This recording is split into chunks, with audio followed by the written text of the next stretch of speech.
نحمدک یا من شرح صدورنا بنور الایمان اما بعد فاعوذ باللہ من الشیطان الرجیم بسم اللہ الرحمن الرحیم آباؤکم و ابناؤکم لا تدرون ایہم اقرب لکم نفعا صدق اللہ العظیم۔ سامعین محترم،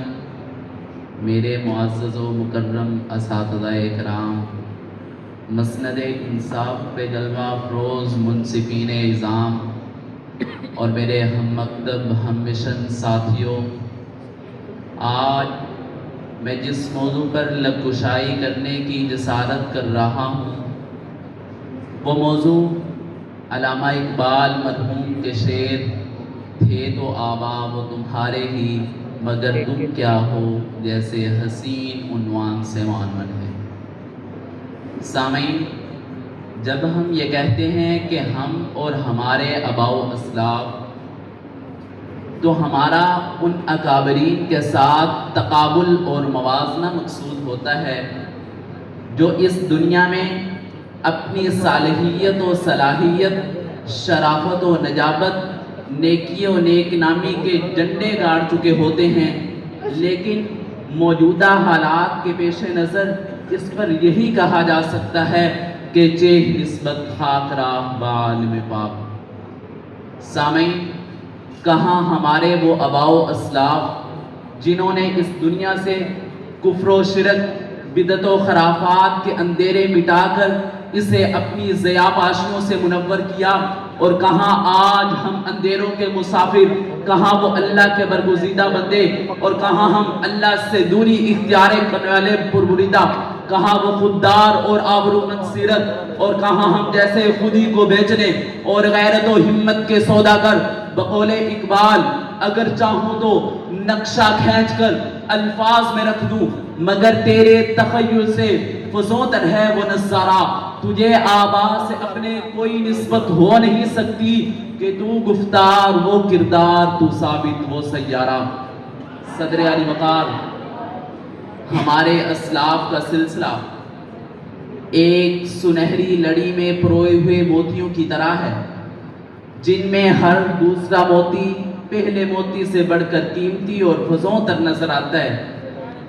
یہ موتی اور ہیرے لسان رسالت کے مطابق خیر القرون کرنی ثم الذین یلونہم ثم الذین یلونہم کے زیری دور کے ہوں، یا اس کے بعد کے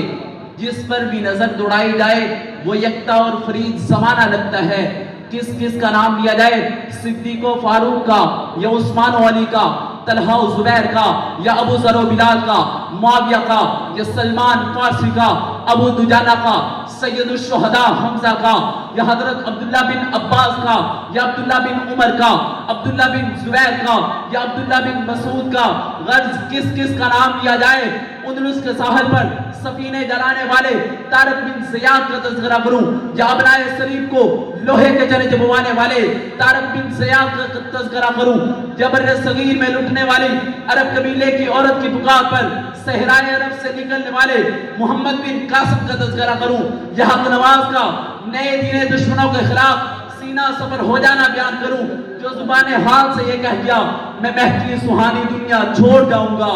میں نئی دنیا بسا کر پرانی چھوڑ جاؤں گا۔ سامعین، یہ ایک لمبی اور مضبوط لڑی ہے جو حضور صلی اللہ علیہ وسلم سے لے کر ہمارے اکابر علماء دیوبند تک پہنچی ہے، کہ جنہوں نے 1857 کی جنگ آزادی میں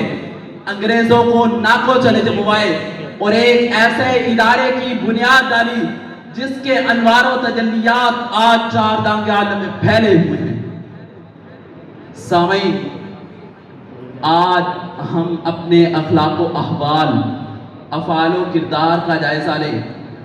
اپنی عبادات و معاملات پر نظر ثانی کریں، اخلاص و للہیت، تقوی و طہارت کا موازنہ کریں۔ آخر کیا وجہ ہے کہ اس زمانے میں مسلمانوں کی کثیر تعداد ہونے کے باوجود مسلمان محکوم و مظلوم، مقہور و مجبور ہیں، خون مسلم اتنا ارزاں کہ جس کا چاہے جہاں چاہے جب چاہے جتنا چاہے بہا دیا جائے۔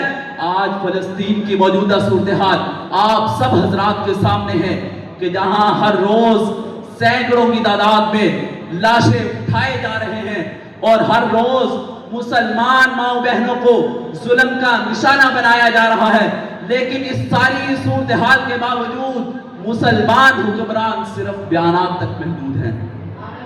سامعین، یاد رہے کہ اسلاف کی میراث کی قدر صرف گنگانے سے نہیں ہوتی کہ ہمارے اسلاف نے فلاں فلاں کارنامے سر انجام دیے اور ہمیں ان پر فخر ہے، وہ ہمارے سرمایہ ہیں۔ بے شک وہ ہمارے سرمایہ ہیں، ان کے کارنامے قابل فخر ہیں، لیکن اس طرح وقت کے تقاضوں کو پورا نہیں کیا جا سکتا۔ نسل نو کو چاہیے کہ ہر میدان عمل میں اپنے جوہر دکھائیں اور ہر میدان میں اپنی سوچ و فکر کو آگے بڑھا کر اپنی قابلیت کا لوہا منوائیں اور ملک و قوم خصوصاً امت مسلمہ کو ترقی کی راہ پر گامزن کرنے میں اپنا کردار ادا کریں۔ ہمارے